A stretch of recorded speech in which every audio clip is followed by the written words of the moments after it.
प्रस्तावना अपने 44 साल के सीईओ और सीरियल एंटरप्रेन्योर करियर में मुझे सचमुच लगता है कि मैंने बिजनेस में हर संभव गलती कर डाली है। मैंने अधिग्रहण के लिए ज्यादा पैसे दिए, इंटीग्रेशन बिगाड़ दिए, कभी कैश बचाने के चक्कर में ऑपरेशंस चलाए जबकि ग्रोथ के लिए निवेश करना चाहिए था। कुछ काम दूसरों को सौंप दिए जो कि मुझे खुद करने चाहिए थे। गलत लोगों को हायर किया, ऐसी स्ट्रेटेजिक शर्तें लगाईं जो बुरी तरह हार गईं, और फिर भी मेरी टीमों ने और मैंने शेयर होल्डर्स के लिए दसियों अरब डॉलर का वैल्यू क्रिएट किया है। ये किताब दरअसल मेरी उन सारी गलतियों से निकले सबकों की है और उन सफलताओं को दोहराने के तरीकों की है जो हमने हासिल की। कॉरपोरेट अमेरिका में लोग मुझे मनी मेकर कहते हैं। मैंने 0 से 5 कंपनियां शुरू की, 7 अगर 2 स्पिन ऑफ भी गिन ले, और हर एक को अरबों अरब डॉलर की एंटरप्राइज बना दिया। मेरी टीमों ने करीब 500 अधिग्रहण किए, 250 से ज्यादा ग्रीनफील्ड लोकेशंस खोले। कुल मिलाकर इन सारे उद्यमों ने लाखों नौकरियां पैदा की और बाहर से लगभग 30 अरब डॉलर का कैपिटल जुटाया। मेरा बिजनेस का सफर 1979 में शुरू हुआ जब मैं सिर्फ 23 साल का था। जेब में बस कुछ हजार डॉलर और 0 अनुभव, और मैंने प्राइवेट ऑयल ब्रोकरेज कंपनी शुरू की, अमेरिक्स ऑयल एसोसिएट्स। 4 साल के अंदर हमारा सालाना ब्रोकरेज वॉल्यूम 4.5 अरब डॉलर तक पहुंच गया और दुनिया भर में ऑफिस खुल गए। हम सबसे पहले थे जिन्होंने न्यूयॉर्क शिकागो के फ्यूचर्स मार्केट और ह्यूस्टन लंदन के कैश मार्केट के बीच आर्बिट्राज किया। एक ही बैरल तेल अलग अलग मार्केट में अलग अलग दाम, बस हम एक में खरीदते, दूसरे में बेचते और अंतर कमा लेते। 1983 में हमने अमेरिक्स बेच दी और अगले साल मैं लंदन चला गया, वहां हैमिल्टन रिसोर्सेज शुरू की।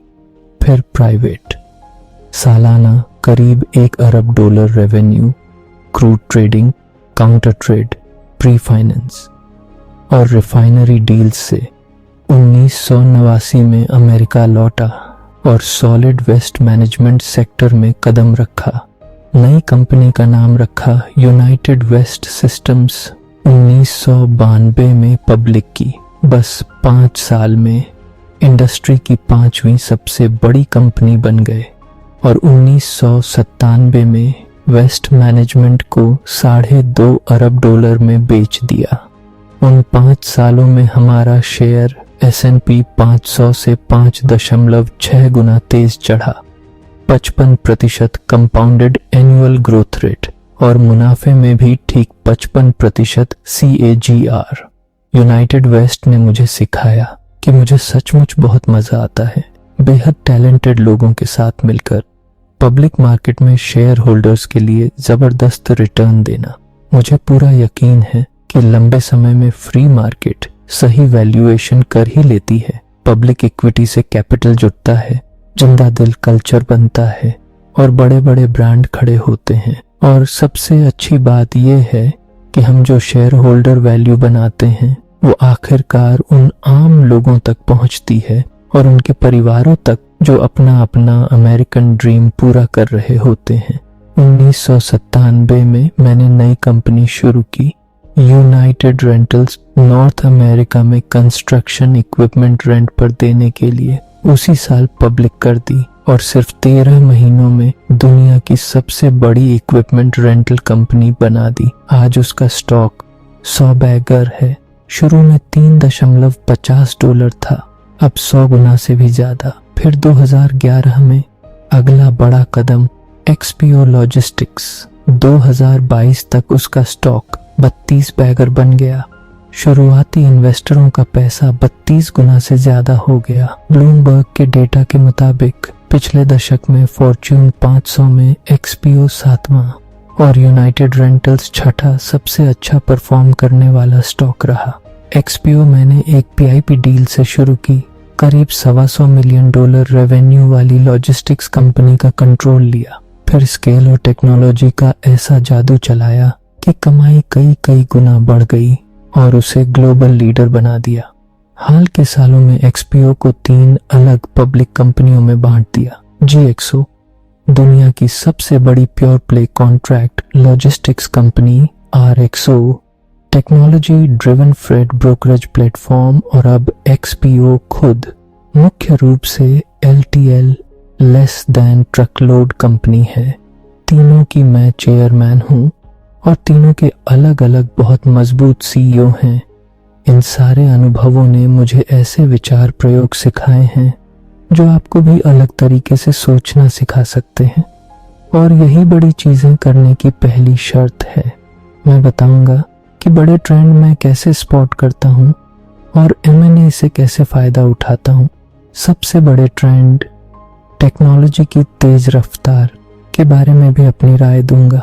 आपको बताऊंगा कि सुपर ह्यूमन टैलेंट कैसे ढूंढता हूँ, उन्हें ज्यादा सैलरी देकर भी कैसे रखता हूँ, और लव वाइब कल्चर कैसे बनाता हूँ। और हाँ, बोरिंग मीटिंग्स से मेरी गहरी नफरत है और उन्हें इलेक्ट्रिक बनाने की तकनीकें भी शेयर करूंगा।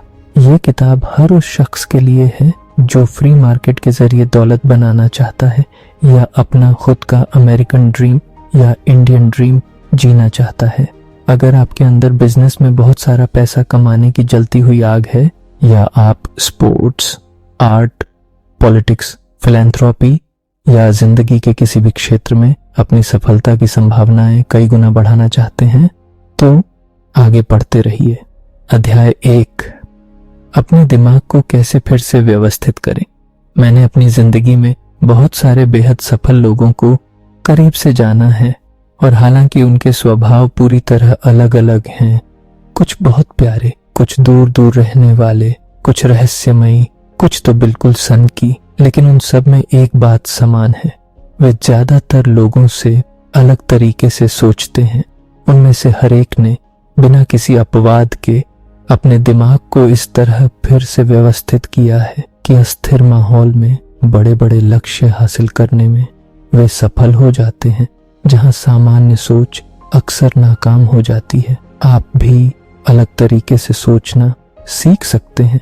कुछ अरब डॉलर कमाना अपने आप नहीं हो जाता, लेकिन गहन एकाग्रता और अपने दिमाग के इस्तेमाल को पूरी तरह बदलने की इच्छा से यह संभव है।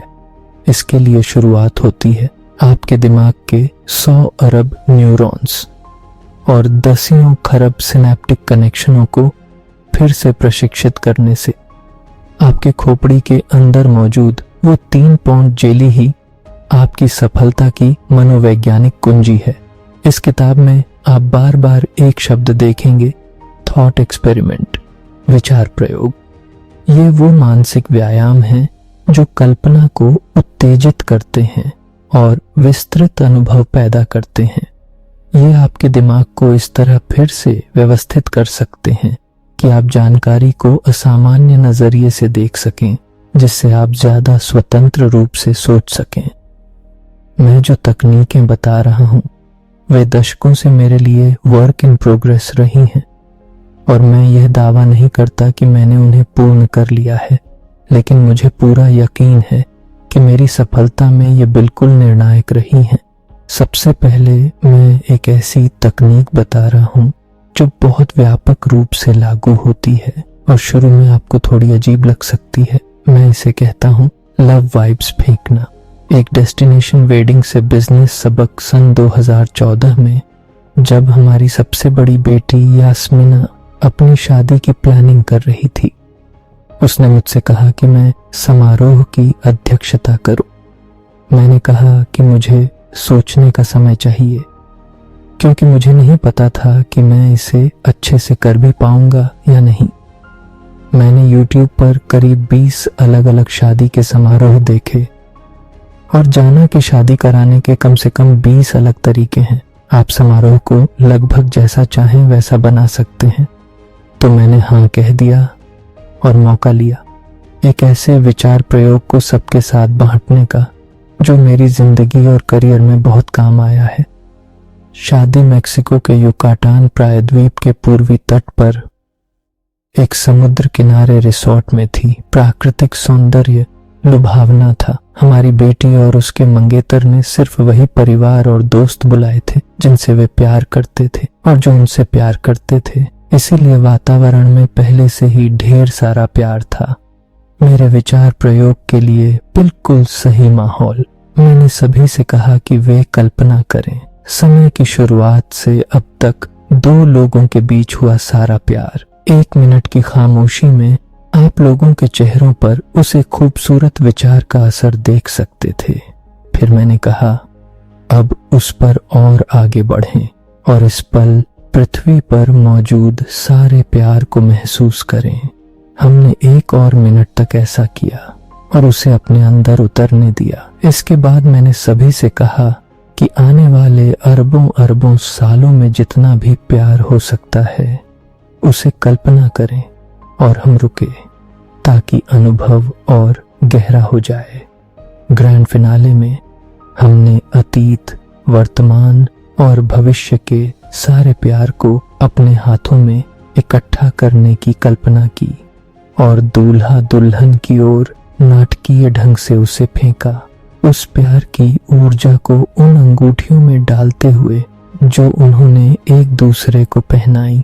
यास्मीना कहती है कि वह उसकी जिंदगी के सबसे खुशी भरे पलों में से एक था। तो अरबों डॉलर कमाने से प्यार का क्या लेना देना?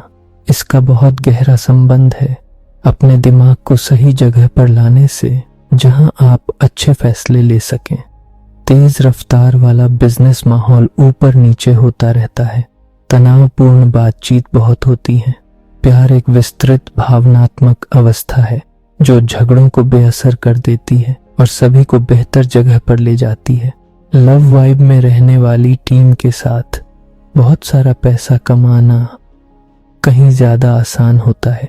किसी भी बिजनेस में तनाव होना आम बात है। मेरे मामले में हम कोई डील कर रहे होते हैं और इंडेमनिफिकेशन या रिप्रेजेंटेशन या कीमत पर बहस चल रही होती है। ऐसे में मैं एक गहरी सांस लेता हूँ और अपनी बेटी की शादी में महसूस किए गए प्यार से फिर जुड़ जाता हूँ। अक्सर इसके बाद हमारी बातचीत ज्यादा रचनात्मक हो जाती है। आप इस तकनीक का इस्तेमाल लगभग किसी भी बातचीत को शांत करने के लिए कर सकते हैं। बस अपनी इच्छा शक्ति से अपने दिमाग को उस पल में वापस ले जाएं जब आपको गहरा प्यार महसूस हुआ था। अपनी कंपनी में स्थायी लव वाइब बनाने का एक और तरीका मैं आपको बताता हूँ, इस बार एक कृतज्ञता बातचीत के जरिए। यह मार्टिन सेलिगमैन, सकारात्मक मनोविज्ञान के जनकों में से एक, द्वारा विकसित ग्रेटिट्यूड लेटर्स व्यायाम का मेरा संशोधित रूप है। मेरे संस्करण में अपने साथ काम करने वाले किसी खास व्यक्ति के बारे में सोचें जिसके आप आभारी हैं और अपने लिए नोट्स लिखें कि आप उसके लिए क्यों कृतज्ञ हैं। मिसाल के तौर पर, शायद वह व्यक्ति मुश्किल समस्याओं को हल करने में माहिर है, या ग्राहक सेवा का सुपरस्टार है, या बस उसके साथ रहना मजेदार है और वह पूरे संगठन का माहौल ऊंचा रखता है। बिजनेस में सफलता का बहुत बड़ा हिस्सा अपने दिमाग को अच्छी जगह पर रखने से आता है। फिर शांत समय निकालकर उस व्यक्ति के सामने बैठें, अपने नोट्स हाथ में लेकर और सीधे सीधे व्यक्तिगत तरीके से बताएं कि आप उसके लिए क्यों कृतज्ञ हैं। कृतज्ञता देने और लेने का यह छोटा सा कार्य आप दोनों में हफ्तों या महीनों तक रहने वाली गहरी खुशी पैदा कर सकता है। सकारात्मक परिणामों की उम्मीद करें, खुद को मानसिक रूप से कोसना बंद करें। मैंने बंद कर दिया है। सफल लोग हमेशा सकारात्मक विचार नहीं सोचते। इंसान की बनावट ही ऐसी है कि ज्यादातर लोग, खासकर गतिशील व्यक्तित्व वाले, नेगेटिव विचार अपने आप आते हैं। मैं कमतर हूँ, मैं दोषपूर्ण हूँ, मैं कमजोर हूँ, मैं असुरक्षित हूँ, मैं आकर्षक नहीं हूँ, मैं हारा हुआ हूँ, मैं बर्बाद हूँ, कोई उम्मीद नहीं है। ये इम्पोस्टर सिंड्रोम वाली बातें जानी पहचानी लगती हैं ना। अगली बार जब आप किसी छोटी मोटी बात को बहुत बड़ा बना लें तो समझें कि आपकी यह प्रतिक्रिया आपके शिकारी संग्रहकर्ता पूर्वजों से मिली अनुवंशिक उत्तरजीविता विशेषता है। ऐसे नेगेटिव विचार कभी कभी आना अवश्यंभावी है, लेकिन आपको उन्हें अपनी सोच पर हावी नहीं होने देना है। वे लगभग हमेशा बढ़ा चढ़ा कर पेश किए गए होते हैं और सिर्फ एक नजरिया दर्शाते हैं। 20वीं सदी के दो मनोचिकित्सकों एरन बेक और अल्बर्ट एलिस ने कॉग्निटिव बिहेवियर थेरेपी (CBT) के अपने अग्रणी कार्य में नेगेटिव स्वचालित विचारों का खंडन करने की अवधारणा दी। उन्होंने जोर दिया कि हम में से हर कोई वह मानसिक लेंस चुन सकता है जिससे हम अपनी जिंदगी को देखते हैं। मेरी पत्नी और मुझे यह सबक अपने बच्चों को पालते हुए प्रत्यक्ष रूप से मिला। जब हम बच्चों को रात को सुलाते थे तो हम वही सवाल पूछते थे जो ज्यादातर माता पिता पूछते हैं, तुम्हारा दिन कैसा रहा? कभी अच्छा सुनते, कभी बुरा, कभी बहुत बुरा। फिर हम मार्टिन सेलिगमैन से मिले और उन्होंने सुझाव दिया कि बच्चों से थोड़ा अलग सवाल पूछें, तुम्हारे दिन का सबसे खुशी भरा पल क्या था? हमने आजमाया। बदलाव नाटकीय था, ना कोई बुरा ना बहुत बुरा, सिर्फ अच्छा। और शायद इसलिए कि हमारे बच्चों को पता था कि यह सवाल आने वाला है, वे पूरे दिन अपने एंटीना ऊपर रखते थे, ये उम्मीद करते हुए कि सबसे खुशी भरा पल कभी भी आ सकता है। कितना आसान तरीका है आशावादी मनोदशा बनाने का। सवाल, तुम्हारे दिन का सबसे खुशी भरा हिस्सा क्या था? का तुम्हारा दिन कैसा रहा से कहीं ज्यादा ऊंचा उठाने वाला प्रभाव पड़ता है। जब मेरे दिमाग में नेगेटिव स्वचालित विचार आते हैं तो मैं 2 कदमों की प्रक्रिया अपनाता हूं ताकि शांत और ज्यादा तर्क संगत मनोदशा में आ सकूं और बेहतर बिजनेस फैसले ले सकूं। पहला, मैं उस नकारात्मकता को स्वीकार करता हूं कि यह मेरी स्वाभाविक आत्म आलोचनात्मक मनोविज्ञान का हिस्सा है जो सक्रिय हो रहा है।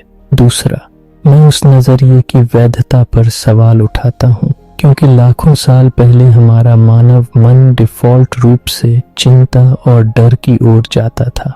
यह उत्तरजीविता का तरीका था। हमारा विकास धीमा रहा है। स्वचालित नेगेटिव विचार किसी स्थिति के प्रति घुटने की झटके जैसी मानसिक प्रतिक्रिया हैं जिन्हें लगभग हमेशा सकारात्मक रोशनी में फिर से देखा जा सकता है। खुद को थोड़ा ढील दें। मेरी जिंदगी में सिर्फ एक बार ऐसा लगा कि मैं सचमुच खो गया हूँ।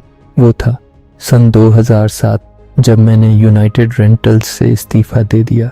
मैं अपना अगला बड़ा मौका ढूंढने लगा लेकिन मिल नहीं रहा था और पहली और आखिरी बार मेरी जिंदगी में अवसाद आ गया। शायद मैं सफलता के नशे से नीचे उतर रहा था, लेकिन मैं स्वभाव से बहुत महत्वाकांक्षी हूँ और पेशे से डील मेकर। अब न कोई डील चल रही थी, न कोई ऐसा इंडस्ट्री सेक्टर था जहां मैं अपनी जादूगरी दिखा सकता। अब आगे क्या? लगभग उसी समय एक अच्छे दोस्त ने मुझसे कहा कि उसे आत्महत्या के विचार बार बार सता रहे हैं। मैं बेतहाशा उसकी मदद करना चाहता था, लेकिन खुद को बेबस महसूस कर रहा था। अपनी ही उलझन और आत्मविनाशकारी प्रवृत्तियों के बारे में अपनी अज्ञानता की वजह से दोस्त की और अपनी दोनों की मदद के लिए मैंने मनोविज्ञान की किताबें पढ़नी शुरू की, जो धीरे धीरे एक पूरी लाइब्रेरी बन गई। इसी ने मुझे कॉग्निटिव बिहेवियर थेरेपी (CBT) में गहरी रुचि दिलाई। मुझे एक बहुत जानकार CBT थेरेपिस्ट मिले और मैं 2 साल तक हफ्ते में 2 बार उनके पास जाता रहा। उन 2 सालों में मैंने बहुत कुछ सीखा कि मेरा दिमाग जिस तरह काम करता है उसके पीछे क्या कारण है। हमारे सोचने की प्रक्रिया में हर तरह के संज्ञानात्मक विकृतियां भरे होते हैं। छोटी समस्याओं को बहुत बड़ा बनाना, कैटेस्ट्रोफाइजिंग, परफेक्शनिज्म, सब कुछ परफेक्ट न होने पर भयंकर कुंठा होना और डाइकोटोमस थिंकिंग यानी सब कुछ या तो काला या सफेद समझना। इन सोच पैटर्न को पहचान कर और उन्हें ठीक करना सीखने से मैंने खुद को ढेर सारी परेशानियों से बचा लिया है। मिसाल के तौर पर मैंने अपनी आंतरिक बातचीत को अपने फायदे में बदलना सीख लिया। नेगेटिव विचारों को अब मैं उद्देश्य सत्य नहीं बल्कि उपयोगी डेटा मानता हूँ। मैं यह मानकर नहीं चलता कि मैं हमेशा सफल ही रहूंगा। कभी भी कुछ भी अनपेक्षित हो सकता है। असफलता का एक स्वस्थ डर मुझे हमेशा तेज रखता है। बिजनेस चलाने की प्रक्रिया अनिवार्य रूप से आपकी उम्मीद बनाम डर की प्रवृत्ति को परखती रहती है। क्या आप अपने अनुमानों में बहुत ज्यादा रूढ़िवादी हो रहे हैं? क्या आपका डर आपको किसी मौके में कूदने से रोक रहा है? आपकी चिंता तथ्यों पर आधारित है या आपकी पूर्वाग्रह नकारात्मक भावनाएं उकसा रहे हैं? फैसले लेते समय इन पूर्वाग्रहों को दूर रखने से सफलता की संभावना बहुत बढ़ जाती है। जब मुझे किसी बात की चिंता होती है तो मैं खुद से एक बुनियादी CBT सवाल पूछता हूँ, सबसे बुरा क्या हो सकता है और मैं उससे निपट कैसे लूंगा? या अगर किसी दोस्त को यही चिंता होती तो मैं उसे क्या सलाह देता? इस तरह खुद को और चिंता के स्रोत के बीच दूरी बनाकर मैं ज्यादा निष्पक्ष होकर सकारात्मक परिणाम सोच पाता हूँ।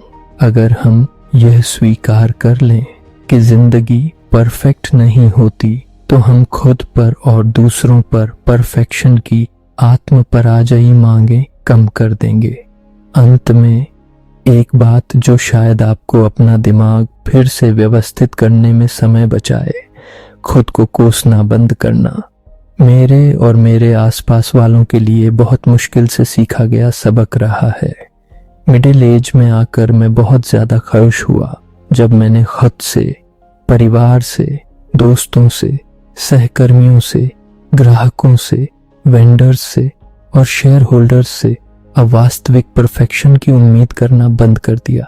सच्चाई यह है कि जब आप कुछ अरब डॉलर बनाने की कोशिश कर रहे होते हैं तो आपकी टीम तेज रफ्तार में कई दिशाओं में दौड़ रही होती है। ये स्वीकार कर लें कि कुछ गड़बड़ियां होना तय है और आप पाएंगे कि बड़े लक्ष्यों के पीछे भागते हुए भी अपना मानसिक संतुलन बनाए रखना बहुत आसान हो जाता है।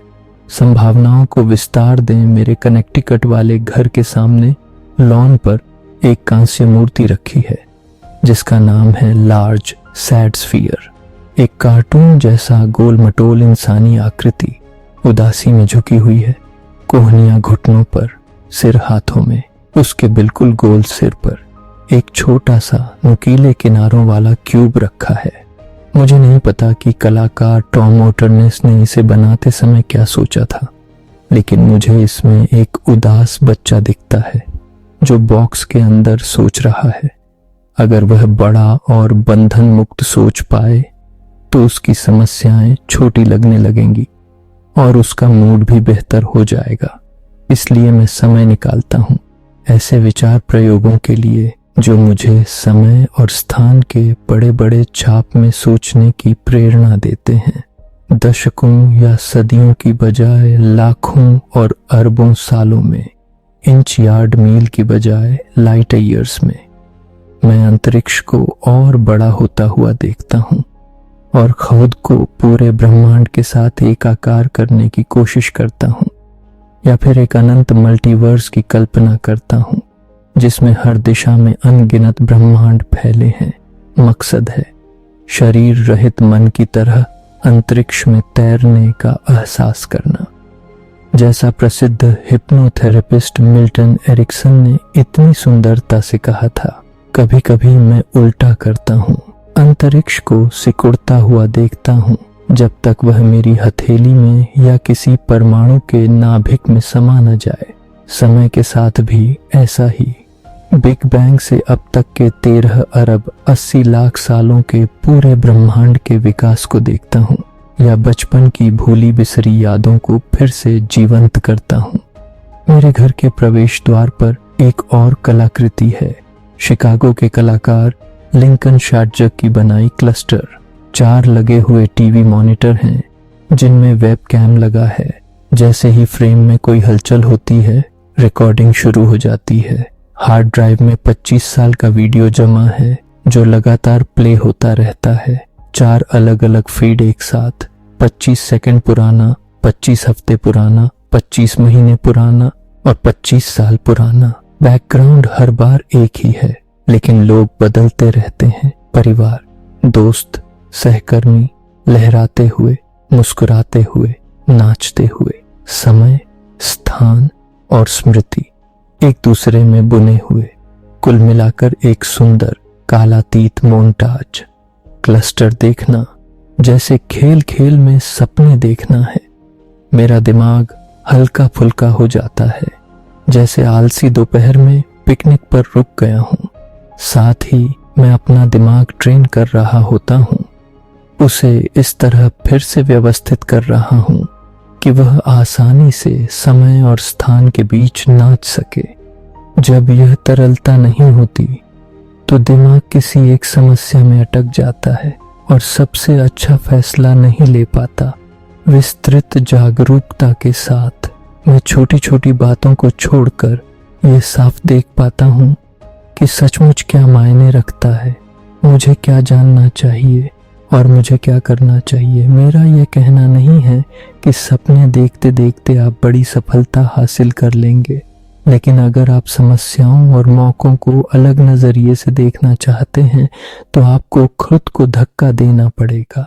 विचार प्रयोग आपके दिमाग को खास तरीके से फिर से व्यवस्थित कर सकते हैं ताकि वह जहां भी जाना चाहे जा सके और जहां पहुंचे वहां सहज रहे।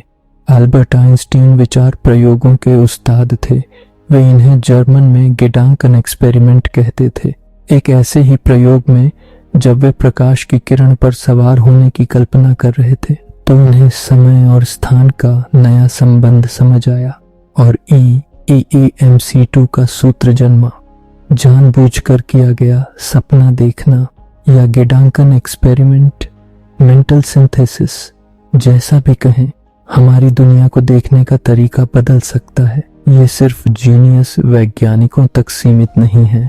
महान कलाकार, संगीतकार, गणितज्ञ रचनात्मकता या समस्या समाधान के लिए इनका इस्तेमाल करते हैं, कभी कभी बिना जाने भी। हिप्नोथेरेपिस्ट ट्रांस में जीवंत कल्पना जगाते हैं, योगी ध्यान में आंतरिक खोज करते हैं, कुछ धार्मिक संप्रदाय चिंतनशील प्रार्थना के जरिए पहुंचते हैं। ध्यान किशोरावस्था से मेरा मुख्य शौक रहा है। यह मुझे चुनौतीपूर्ण परिस्थितियों में शांत और रचनात्मक सोच बनाए रखने में मदद करता है। मैं रोज करीब आधा घंटा ध्यान करता हूँ। सुबह 15 मिनट, रात को 15 मिनट, और उसमें से ज्यादातर समय गेडांकन एक्सपेरिमेंट में बीतता है। इससे मुझे गहरी शांति मिलती है और इसी शांति में मेरे सबसे अच्छे फैसले जन्म लेते हैं। कुछ विचार प्रयोग ब्रह्मांड की भव्यता देखकर विस्मय से भर देते हैं। कभी कोई सुंदर कलाकृति देखने, सूर्योदय देखने, संगीत से जुड़ने या बच्चे को गोद में लेने का एहसास याद करता हूँ। ये सपने जैसे व्यायाम मुझे याद दिलाते हैं कि अराजक बिजनेस माहौल में भी सकारात्मक भावनाएं बहुत मायने रखती हैं।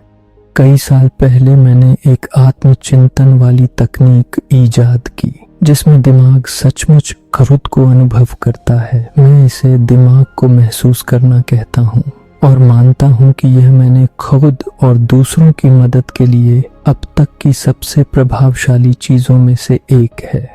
यह तकनीक इस बात पर आधारित है कि दिमाग शरीर के अलग अलग हिस्सों से कैसे बात करता है। आपकी कोहनी अपेक्षाकृत सरल हिस्सा है। दिमाग कोहनी से इलेक्ट्रोकेमिकल सिग्नल के जरिए बात करता है, लेकिन हाथों से बहुत ज्यादा, क्योंकि हाथ बेहद जटिल हैं। हाथों और दिमाग के बीच लगातार बातचीत चलती रहती है ताकि बारीक मोटर स्किल्स संभव हो सके। जब मेरी ऊर्जा कम हो जाती है तो खुद को फिर से तरोताजा करने और रचनात्मकता को उजागर करने की मेरी सबसे पसंदीदा तकनीक है आंखें बंद करके अपनी ध्यान को धीरे धीरे अपने दिमाग में तैरने देना। अगर आप कुछ मिनट तक अपने हाथों को घूरते रहें तो हाथ और दिमाग का मजबूत कनेक्शन एक तरह का अलगाव, डिसोसिएशन और ट्रांस जैसा अनुभव पैदा कर सकता है।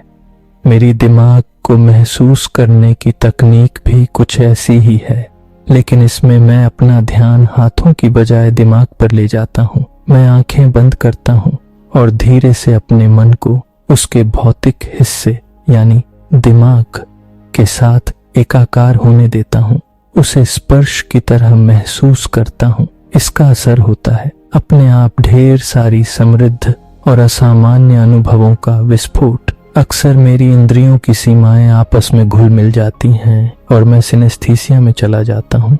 मैं आवाजें देखने लगता हूँ, रंग सुनने लगता हूँ या भावनाओं को सूंघने लगता हूँ। अगर मैं थका हुआ हूँ या जोन में नहीं हूँ तो बस आंखें बंद करके अपना दिमाग महसूस करता हूँ और तुरंत ऊर्जा से भर जाता हूँ। दिमाग को महसूस करना एक बहुत शक्तिशाली तकनीक है जो आपको फिर से जीवंत और ज्यादा रचनात्मक बना सकती है। मैं आपको प्रोत्साहित करता हूँ कि इसे आजमाएं और खुद देखें। समस्या को गले लगाएं। मेरे पास सालों में कई बिजनेस मेंटर रहे हैं, लेकिन लुडविग जेसेल्सन से ज्यादा महत्वपूर्ण कोई नहीं। सन 1993 में उनकी मृत्यु से पहले मिस्टर जेसेल्सन, मैंने कभी किसी को उन्हें लुडविग कहते नहीं सुना। फिलिप ब्रदर्स या फिब्रो चलाते थे।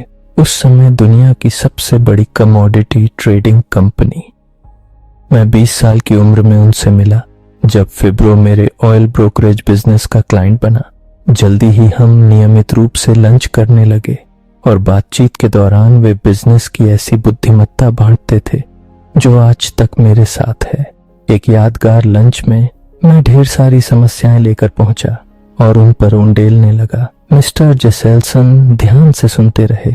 वे इसमें माहिर थे और तब तक चुप रहे जब तक मैं पूरी तरह खाली नहीं हो गया। फिर उन्होंने कांटा रखा, मेरी ओर मुड़े और अपनी भारी जर्मन लहजे में बोले, देखो ब्रैड, अगर बिजनेस की दुनिया में पैसा कमाना है तो समस्याओं की आदत डालो, क्योंकि बिजनेस यही है। असल में बिजनेस का मतलब है समस्याएं ढूंढना, उन्हें गले लगाना और यहाँ तक कि उनसे आनंद लेना, क्योंकि हर समस्या एक रुकावट हटाने और सफलता के करीब पहुंचने का मौका है। जिंदगी असुविधाजनक हो सकती है, लेकिन अगर आप असुविधाजनक चीजों को इस तरह फिर से परिभाषित कर लें कि उनका इस्तेमाल कर सकें, तो आप बहुत कुछ हासिल कर सकते हैं।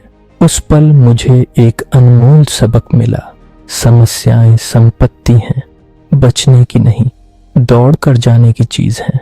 बड़ी महत्वाकांक्षाएं अक्सर उससे भी बड़ी समस्याएं पैदा करती हैं।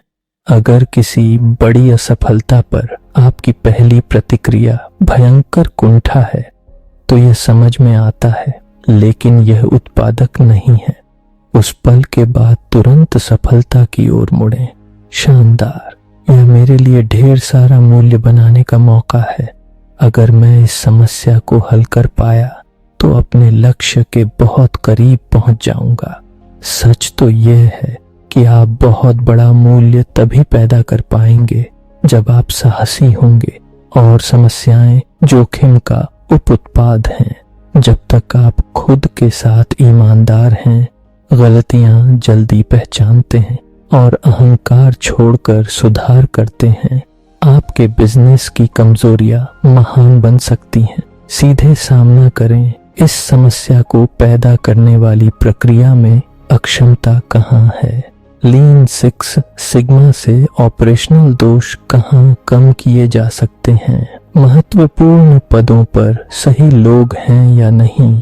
जो कुछ भी आपके रास्ते आए उसे गले लगाएं, अच्छा भी और बुरा तो खास तौर पर, और सिर्फ विपरीत परिस्थिति स्वीकार न करें।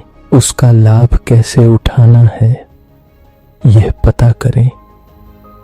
मिस्टर जेसेल्सन के साथ उस लंच के 4 दशक बाद भी मैंने हर तरह की समस्या का सामना किया है। ज्यादातर खुद पैदा की हुई, अधिग्रहण, लोग, टेक्नोलॉजी, ब्रांडिंग, नाम ले। मुझे हैरानी नहीं होती जब चीजें परफेक्ट नहीं चलती, क्योंकि यही इस ब्रह्मांड की प्रकृति है। बड़ी बड़ी गंदी समस्याएं, वो अस्तित्व का खतरा जो अभी जानलेवा नहीं बनी, अक्सर सबसे बेहतरीन मौके छिपाए रहती हैं। एक साथी सीईओ ने मुझे M&A के बारे में बहुत ग्राफिक तरीके से समझाया था। M&A को 4 खानों में बांटो, साइज और रिस्क के आधार पर। बड़ा प्लस कम रिस्क वाला डील हर कोई चाहता है, लेकिन होता नहीं।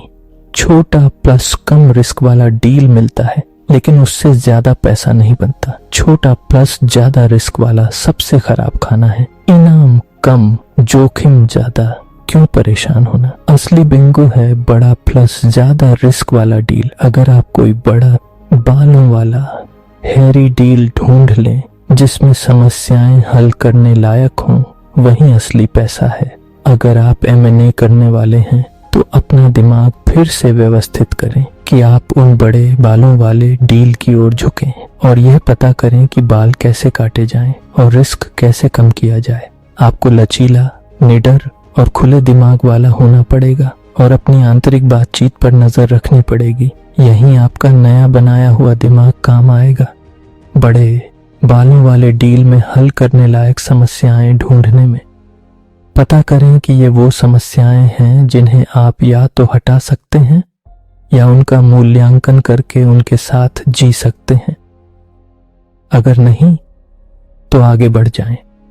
स्वीकार करें कि आप परफेक्ट नहीं हैं। सफल लोग इतने आत्मजागरूक होते हैं कि वे प्रभावी नेतृत्व में आने वाली निम्नलिखित 3 बाधाओं से बच जाते हैं। 1, यह विश्वास कि आप हर हाल में सही हैं। मुझे बिल्कुल पता है और मैं अपना विचार नहीं बदलूंगा, भले नए सबूत आए। इस तरह की जिद काम नहीं चलाती।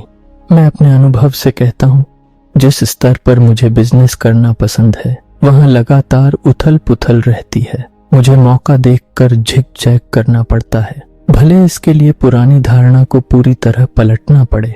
डायलेक्टिकल होना मतलब एक ही चीज को अलग अलग नजरियों से देखना और कई वैध व्याख्याएं करना। 2, यह विश्वास कि दूसरों को भी आपके जैसे ही विचार होने चाहिए। आपको मजबूत फीडबैक लूप और ऐसा कार्य संस्कृति बनानी होगी जहां हर कोई स्वीकार करे कि किसी मुद्दे को देखने के एक से ज्यादा वैध तरीके हो सकते हैं। इसे डायलेक्टिकल थिंकिंग कहते हैं और सफल एग्जीक्यूटिव इसे बढ़ावा देने में बहुत मेहनत करते हैं, क्योंकि जब लोग एक दूसरे से सम्मानपूर्वक असहमत होने में सहज हों तभी सही जवाब तक पहुंचना आसान होता है। मेरे हीरो भौतिक शास्त्री रिचर्ड फाइनमैन ने डायलेक्टिकल थिंकिंग का महत्व कुछ इस तरह बताया था। हम जितनी जल्दी हो सके खुद को गलत साबित करने की कोशिश करते हैं, क्योंकि सिर्फ इसी तरह आगे बढ़ा जा सकता है। 3, यह विश्वास कि कोई भी कदम उठाने से पहले उसकी हर इंच का विश्लेषण कर लेना चाहिए। चाहे किसी को हायर करना हो, फायर करना हो, डील करनी हो, कैपिटल जुटाना हो या बड़ा निवेश, परफेक्ट शर्तों का इंतजार करने वाला CEO कंपनी में कब्ज पैदा कर देता है। मैं हर बड़े फैसले पर खुद की आलोचना करता हूँ, पूर्वाग्रह ढूंढता हूँ, लेकिन इतना भी नहीं कि सिर्फ अपरफेक्ट होने की वजह से टालता रहूं।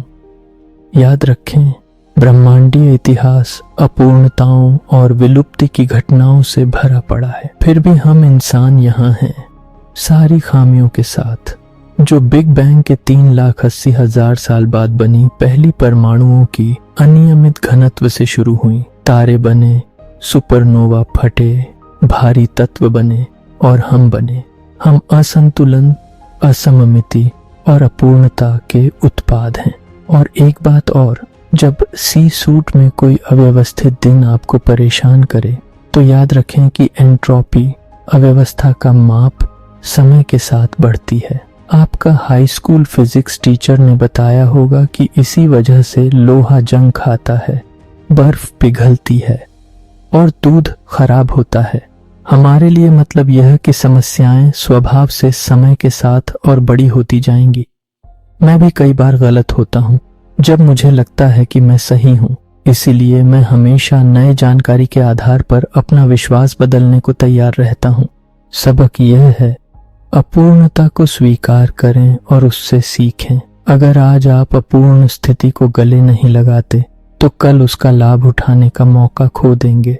नुकसान काटने, अनुकूलन करने और सुधार करने से डरें नहीं। ठीक वैसे ही जैसे पिछले 13 अरब 80 लाख सालों से हमारा ब्रह्मांड करता आ रहा है। रेडिकल एक्सेप्टेंस की प्रैक्टिस करें, अपनी अपूर्णताओं को स्वीकार करना एक और भी साहसी मानसिकता का द्वार खोलता है। दुनिया को वैसा ही स्वीकार करना जैसी वह है, जैसी आप चाहते हैं वैसी नहीं। यह कॉग्निटिव बिहेवियर थेरेपी की मेरी यात्रा का एक और फल है। करीब 20 साल पहले मेरी पत्नी और मैं मार्शा लाइनहन के माइंडफुलनेस वर्कशॉप में गए थे। उनकी तकनीकों का मूल सिद्धांत है रेडिकल एक्सेप्टेंस, पूरी तरह वर्तमान में रहना और वास्तविकता को वैसा ही स्वीकार करना जैसी वह है। इसके लिए नियंत्रण के भ्रम को छोड़ना पड़ता है और तथ्यों को वैसा ही मानना पड़ता है जैसे वे हैं, भले आप चाहते कुछ और हों। बिजनेस में रेडिकल एक्सेप्टेंस के ढेर सारे व्यावहारिक इस्तेमाल हैं। जिन ऑयल ट्रेडर्स को मैंने ट्रेन किया उनके लिए यह था, पिछले ट्रेड में कितना जीते या हारे उसे भूल जाओ, अभी सबसे अच्छा क्या करना है इस पर फोकस करो। अगर लगता है मार्केट ऊपर जाएगा खरीदो, अगर लगता है नीचे जाएगा बेच दो, और हर कदम का रिस्क क्वांटिफाई करना सुनिश्चित करो। बस इतना ही। रेडिकल एक्सेप्टेंस कल के फैसलों और आज की मनचाही सोच के शोर को शांत कर देता है। इससे आप तर्कसंगत भविष्य दृष्टि वाला फैसला ले पाते हैं। सिर्फ 2 चीजें मायने रखती हैं, अगला क्या होने की संभावना है और रिस्क मैनेजमेंट। बाकी जुआ है और ज्यादातर जुआरी हारते हैं। यूनाइटेड रेंटल्स चलाते समय $500 मिलियन का नुकसान रेडिकल एक्सेप्टेंस का एक जबरदस्त उदाहरण है। 90 के दशक के आखिर में कांग्रेस ने TA-21 पास किया, 21वीं सदी के लिए परिवहन समानता कानून, जिसके तहत सड़कें, पुल, सुरंगें बनाने के लिए करीब $600 अरब खर्च होने थे। मेरे कान खड़े हो गए। मैंने बड़े बड़े रोड रेंटल कंपनियां खरीदनी शुरू कर दी, बैरिकेड, कोन, स्ट्राइपिंग वाली कंपनियां। फिर इंतजार करने लगा कि मार्केट मेरे पास आएगा, लेकिन असल दुनिया में सिर्फ 1/3 पैसा ही खर्च हुआ, वो भी धीरे धीरे। मेरी वह रणनीति भयंकर गलती निकली। नुकसान को और बढ़ाने का कोई मतलब नहीं था। हमने उन कंपनियों को $500 मिलियन के घाटे पर बेच दिया, क्योंकि उस वक्त यही सबसे अच्छा रास्ता था। अब जब मैं परिपक्व हो चुका हूँ, पीछे मुड़कर देखता हूँ कि कितनी बार मुझे लगा था कि मैंने जिंदगी समझ ली है और कितनी बड़ी गलतियां की थीं। यही तो विकास है। निर्णय को दरवाजे पर ही छोड़ दें। रेडिकल एक्सेप्टेंस का रास्ता गैर निर्णयपूर्ण एकाग्रता से शुरू होता है, जो माइंडफुलनेस का हिस्सा है। इसमें आप पूरी तरह वर्तमान में होते हैं, अपना सारा ध्यान सिर्फ एक चीज पर लगाते हैं और बाकी सब कुछ बाहर रखते हैं। आप अपना ध्यान शरीर पर ले जा सकते हैं, मन पर, भावनाओं पर, या इस बात पर कि आप इस वक्त कैसा महसूस कर रहे हैं। आप अपनी धड़कन, सांसों का आना जाना, दिमाग में चल रहे विचार, उन विचारों पर अपनी प्रतिक्रिया या उनसे पैदा हुई भावनाएं, इनमें से किसी एक पर पूरी तरह मौजूद रह सकते हैं, या फिर आपका ध्यान उस व्यक्ति पर हो सकता है जिससे आप बात कर रहे हैं, कमरे पर, ग्रुप पर या बिजनेस के माहौल पर। जो भी हो, आप सिर्फ उसी एक चीज पर फोकस करते हैं। मेरे लिए जब भी कोई कांटेदार मुद्दा आता है, पहला कदम यही होता है। इससे मेरा दिमाग अच्छी जगह पर आ जाता है, तनाव तुरंत कम हो जाता है। मैं न बीते हुए पर पछता रहा होता हूँ, न आने वाले की चिंता कर रहा होता हूँ, न अतीत सोच रहा हूँ, न भविष्य, सिर्फ वही जो मेरे मानसिक निशाने पर है। इस तकनीक में बहुत जरूरी है कि आप जिस चीज पर फोकस कर रहे हैं उस पर अपना पूर्वाग्रह न थोपें। अगर आप किसी व्यक्ति पर ध्यान लगा रहे हैं तो जल्दी से उसे अच्छा बुरा न ठहराएं। अच्छा और बुरा ज्यादातर हमारे अहंकार वाले दिमाग के औजार हैं, जिनसे वह इंद्रियों के डेटा को छांटता है। मिसाल के तौर पर, नियंत्रित आग दूर से अच्छी लगती है, गर्माहट देती है, तो दिमाग कहता है अच्छा। वही आग अगर हाथ जला रही है तो बुरा। आग तो आग है, अच्छा बुरा उसका आप पर प्रभाव तय करता है। गैर निर्णयपूर्ण एकाग्रता आपके दिमाग को यह समझाती है कि आपके जीवन के लोग और चीजें आपके सापेक्ष नहीं बल्कि अपने आप में मौजूद हैं। अगर आप खुद को समीकरण से हटा दें तो आपकी नजर बहुत साफ हो जाती है। निर्णय के कचरे से मुक्त होकर आप ज्यादा तेज और ज्यादा निष्पक्ष काम कर पाते हैं। विशाल सोचें। अगर आप बहुत बड़ा कमाना चाहते हैं तो बहुत बड़ा सोचना पड़ेगा। आपके लक्ष्य उससे कहीं बड़े होने चाहिए जितना आप अभी सोचते हैं कि आप हासिल कर सकते हैं, क्योंकि यही सोच आपको उन लक्ष्यों तक पहुंचने में मदद करेगी। सफलता को आंखों के सामने चित्र बनाएं और बिल्कुल स्पष्ट। हाँ, आप ढेर सारा पैसा कमाना चाहते हैं, लेकिन ठीक कितना, कब तक? जब वो सारा पैसा आपके पास होगा तो आपको कैसा लगेगा? आप उसे कहाँ खर्च करेंगे, निवेश करेंगे, दान करेंगे? किन किन लोगों की जिंदगी बेहतर करेंगे? अगर मैं वो सारी चीजें करने की कोशिश करता जो मैं करना चाहता था तो मैं कभी कुछ बड़ा नहीं कर पाता। अपना फोकस सिर्फ सबसे जरूरी सपनों पर संकरा करें, बाकी सब ट्यून आउट कर दें। फिर मजे के लिए कल्पना करें, कुछ अरब डॉलर असल में दिखते कैसे हैं। 100 डॉलर के नोटों से भरा पूरा बॉलरूम, छत तक। दुनिया को आप कौन सी वस्तुएं और सेवाएं दे सकते हैं कि वो सारा कमरा आपका हो जाए। संकल्प लें कि ऐसा करके रहेंगे।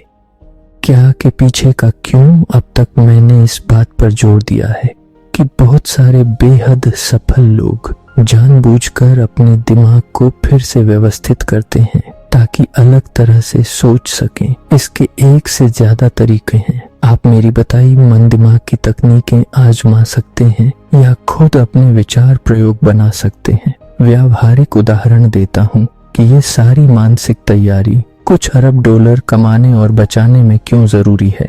कहानी का हीरो है XPO, मेरी तीसरी पब्लिक कंपनी। सन 2018 में हमारे स्टॉक पर भयानक हमला हुआ। एक तथाकथित शॉर्ट सेलर ने झूठी रिपोर्ट छपवाई। वो फर्म बाद में SEC की जांच के दायरे में आई। ऐसे लोग डेरिवेटिव्स से बहुत सारा स्टॉक शॉर्ट करते हैं, फिर झूठी रिपोर्ट छोड़ते हैं। वॉल स्ट्रीट के बॉट्स उसे फैलाते हैं, स्टॉक गिरता है, वे मुनाफा कमाते हैं। हमारे साथ भी यही हुआ।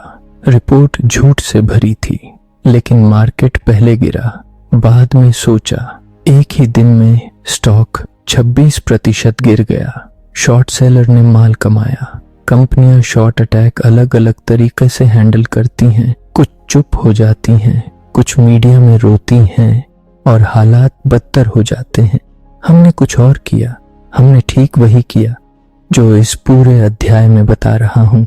शॉर्ट सेलर पर भौंकने की बजाय हमने स्थिति को गैर निर्णयपूर्ण तरीके से देखा, रेडिकल एक्सेप्टेंस किया और फिर समाधान निकाला। 18 दिसंबर की सुबह रिपोर्ट हर जगह थी। संयोग से उसी शाम मैंने अपने घर पर कई फंड मैनेजरों को डिनर पर बुलाया था। हमारे नए चीफ स्ट्रेटेजी ऑफिसर मैट फैसलर भी थे, जो गोल्डमैन सैश से 20 साल बाद हमारे यहाँ एक हफ्ते पहले ही ज्वाइन किए थे। अब डिनर का टॉपिक तय था। 5 घंटे हमने रिपोर्ट को पेज दर पेज खंगाला। शाम को जब मैट मेरे घर आए तो वे हर बारीकी पर मालिक थे। डिनर शुरू होने से पहले जो लोग XPO की सेहत को लेकर चिंतित थे, डेजर्ट तक पूरी तरह आश्वस्त हो चुके थे। अगले दिन बोस्टन में एक इन्वेस्टर कॉन्फ्रेंस में लंच के दौरान लोगों ने शॉर्ट रिपोर्ट पर सवालों की बौछार कर दी, लेकिन जब हम कनेक्टिकट लौटे तब तक हमारे सबसे जरूरी इन्वेस्टर लॉन्ग टर्म होल्डर्स वापस बोर्ड पर आ चुके थे। यही टर्निंग पॉइंट था। शॉर्ट अटैक ने हमारा स्टॉक बहुत सस्ता कर दिया था। हमने इसे बुरा मानने की बजाय मौका माना, 2 अरब डॉलर का स्टॉक वापस खरीदने का। बैंकर्स ने कहा, 2 अरब? पागल हो गए हो। मार्केट कैप का इतना बड़ा हिस्सा कोई नहीं खरीदता। 100-200 मिलियन ही कर लो। लेकिन हम उस वक्त बैंकर्स से बड़ा सोच रहे थे। 2 अरब के शेयर्स हमने खरीदे। 2 साल बाद उनकी वैल्यू 6 अरब हो गई। 4 अरब का मुनाफा। विनम्र रहें जब कंपनी पर हमला हो और आप जीत जाएं, उस वक़्त अजेय होने का एहसास बहुत खतरनाक होता है। इसलिए इस अध्याय को खत्म कर रहा हूं एक आखिरी तरीके से। हमेशा विनम्र रहें। एक उदाहरण देता हूं, भले आप अरबपति बन जाएं, आपके सबसे करीबी लोग प्रभावित न हों। ऐसा हो सकता है। मुझे यह सबक बिल डिक्सन से मिला, मेरे कॉलेज के जज संगीत शिक्षक। 10 साल बाद जब वे न्यूयॉर्क मेरे यहाँ रुके, मैंने सोचा वे मेरी सफलता देखकर खुश होंगे। उन्होंने कहा, तू अपनी जिंदगी बर्बाद कर रहा है। तू अच्छा संगीतकार बन सकता था। तू संगीत की दुनिया में फर्क डाल सकता था। ये पैसों का पीछे भागना क्या है। मैं चुप रहा। उस बात ने मुझे हमेशा बैलेंस में रखा। पैसा कमाना मजेदार है, लेकिन जिंदगी में सिर्फ यही नहीं है। मेरे ऑफिस में फ्रीडरिक कुनात की एक आर्टवर्क है। उस पर लिखा है, I can't afford to waste my time making money. मतलब अरबों कमाओ, लेकिन सिर्फ तभी जब सचमुच मजा आए और वो आपको किसी और काम से ज्यादा खुशी दे। और अंत में, अगर आप सचमुच दूर तक देखें तो हम सब ब्रह्मांड के सामने राउंडिंग एरर हैं। मिल्की वे गैलेक्सी में 400 अरब तारे हैं। पूरे ऑब्जर्वेबल यूनिवर्स में अनुमानित 10 खरब सेप्टिलियन तारे। हम बहुत छोटे हैं, लेकिन यही बात रोमांचक भी है। कार्ल सेगन ने कहा था, हम सब स्टार स्टफ हैं। बिग बैंग के बाद ठंडे हुए तारों की धूल से बने हमारे सारे परमाणु। आप, मैं, आपकी गाड़ी, बाहर का पेड़, बारिश की बूंद, आपका आईफोन, सब एक ही धूल के बच्चे हैं। बिजनेसमैन के नाते मैं पूरा ब्रह्मांड खरीद कर उसमें विलीन हो जाना चाहता हूं, अपने छोटे से मैं से निकलकर अनंत समय और स्थान से एक हो जाना। यह समझ आपको एक साथ बड़ा भी बनाती है और छोटा भी। आपका दिमाग रटे रटाए सोच से मुक्त हो जाता है। शांति बढ़ती है, जुनून के लिए जगह बनती है। सब कुछ समझने की जरूरत नहीं, बस इस विशालता को गले लगाएं। आपका दिमाग बिजनेस की सफलता के लिए और तैयार हो जाएगा।